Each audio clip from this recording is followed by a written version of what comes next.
Doctor اسرار احمد ایک ممتاز پاکستانی مسلمان scholar تھے۔ ڈاکٹر اسرار احمد کا قرآن سے شغف اور زبان و بیان پر قدرت کے باب میں وہ اپنی مثال آپ تھے۔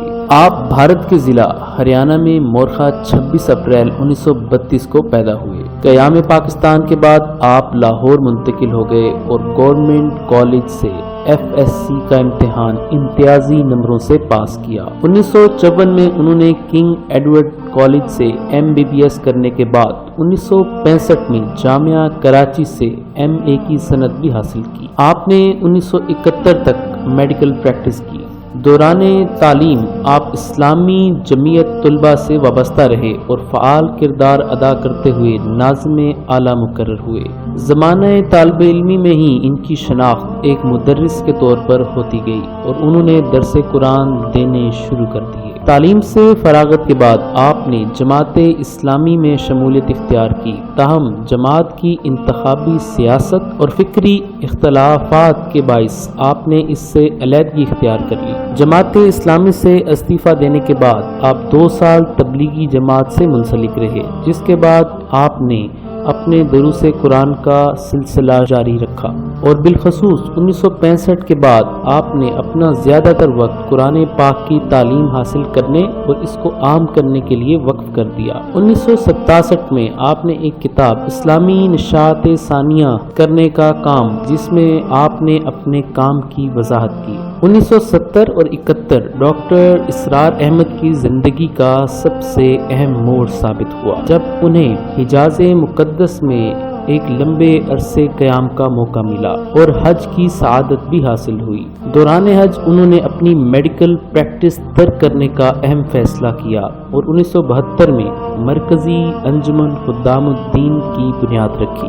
1975 میں تنظیم اسلامی کی تشکیل کے بعد آپ نے اپنی تمام توانائیاں تحقیق اور اشاعت اسلام کے لیے وقف کر دیں اور 1976 میں قرآن اکیڈمی قائم کی۔ مختلف پلیٹ فارم قائم کر کے انہوں نے ملک بھر میں مختلف نوعیتوں سے فہم قرآن کی تحریک شروع کر دی۔ نماز تراویح کے ساتھ دورہ ترجمہ قرآن، ہفتہ وار دروس سے قرآن، سالانہ قرآن کانفرنسز اور اس کے علاوہ متعدد پہلوؤں سے قرآن کریم کی اشاعت کا کام شروع کیا۔ وہ قرآن کریم کے اندر اتر گئے تھے، یا یوں کہیے کہ وہ قرآن کریم کو اپنے اوپر اوڑھ رکھا تھا، اس لیے ان کی شخصیت قرآن کریم میں رچ بس گئی تھی کہ وہ عہد حاضر میں شاید پورے عالم اسلام میں قرآن کے سب سے ممتاز مبلغ اور داعی کی حیثیت سے سامنے آئے۔ 1978 میں ڈاکٹر اسرار احمد نے PTV پر پروگرام آل کتاب پروگرام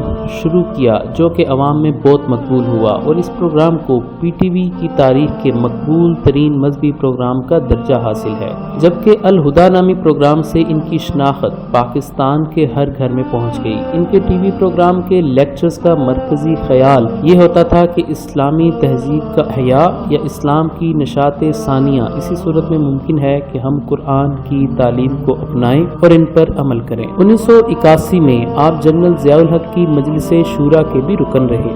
حکومت پاکستان نے آپ کی خدمات کا اعتراف کرتے ہوئے اسی سال آپ کو ستارہ امتیاز سے بھی نوازا۔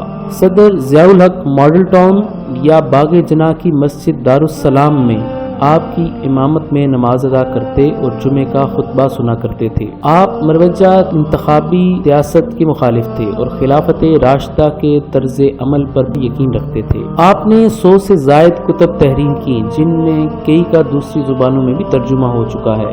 آپ نے قرآن مجید کی تفسیر اور سیرت نبی صلی اللہ علیہ وسلم پر کئی جامع کتابیں تصنیف کی۔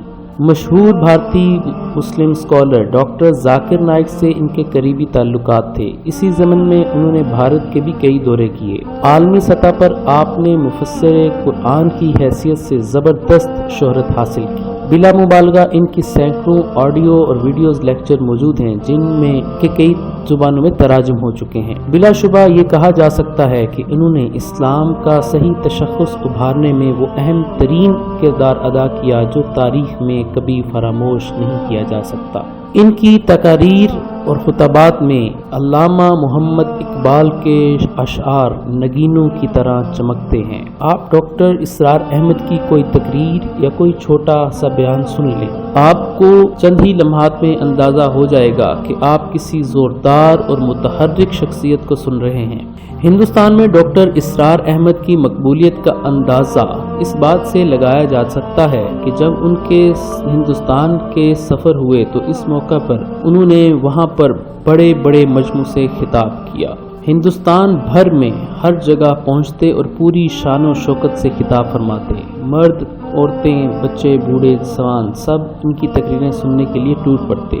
ڈاکٹر اسرار احمد نے اپنی زندگی کا زیادہ تر وقت لاہور شہر میں گزارا۔ لاہور شہر کو یہ اعزاز بھی حاصل ہے کہ یہاں ایک اور عظیم شخصیت مولانا احمد علی لاہوری بھی موجود رہے۔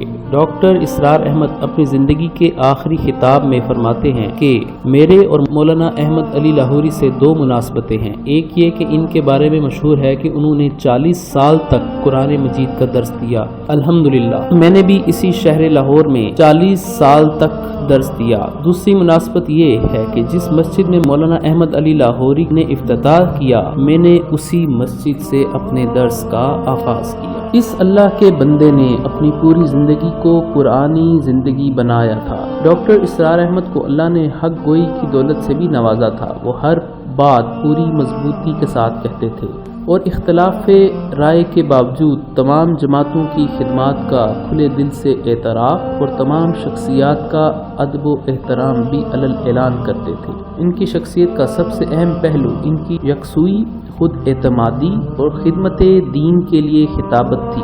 قرآن کو انہوں نے اپنا وظیفہ حیات بنا رکھا تھا۔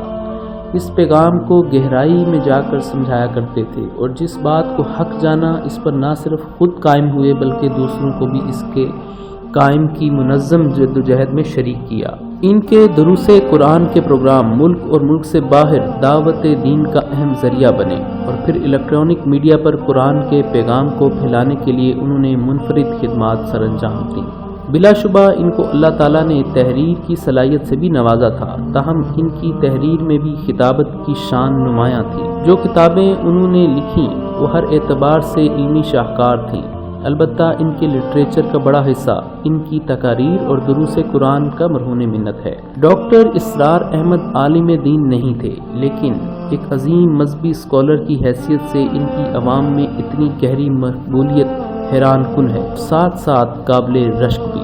بلا شبہ خود کو قرآن کریم کی خدمت کے لیے وقف کر چکے تھے اور اس کام سے آخر وقت تک منسلک رہے۔ تراویح کے ساتھ تفسیر قرآن کا باقاعدہ سلسلہ بھی انہی کا جاری کرتا ہے جو کہ اب تک مقبول ہے۔ ان کی زندگی کسی نمود و نمائش سے پاک تھی۔ قرآن اکیڈمی کے ایک کمرے میں رہائش پذیر تھے۔ ایک اسٹڈی ٹیبل، صوفہ کم بیڈ اور پرانا فریج اس کمرے کی کل ملکیت تھا۔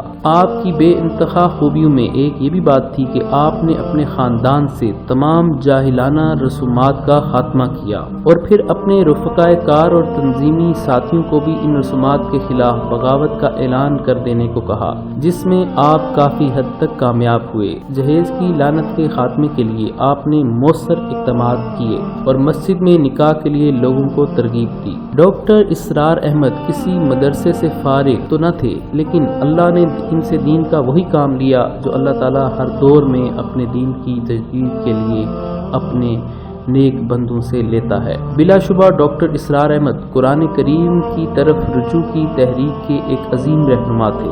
اس مشن میں انہوں نے اپنی صحت کی پرواہ کی اور نہ مال و اولاد کی۔ اللہ تعالیٰ ان کے اخلاص اور جہاد کو قبول فرمائے۔ 14 اپریل 2010 کی شب قرآن کا یہ خادم، امت کا درد رکھنے والا اور قرآن کے پیغام کو عام کرنے والا دائی 78 برس کی عمر میں لاکھوں لوگوں کو سوگوار چھوڑ کر اپنے خالق حقیقی سے جا ملا۔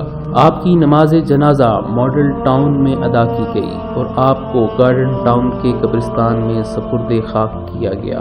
ڈاکٹر اسرار احمد مرحوم کے پسماندگان میں ان کی بیوی، 4 بیٹے اور 5 بیٹیاں شامل ہیں۔ وہ نفاذ شریعت کی ہر جدوجہد اور تحریک کا حصہ رہے اور انہوں نے اسلامی تحریکات میں ہمیشہ ہر اول دستے کا کردار ادا کیا۔ ڈاکٹر اسرار احمد کی گفتگو ابہام سے قطعی مبرہ ہوتی تھی، اور وہ ایک ماہر استاد کی طرح گتھیاں سلجھاتے چلے جاتے کہ ان کی بات براہ راست دلوں میں گھر کر جاتی تھی۔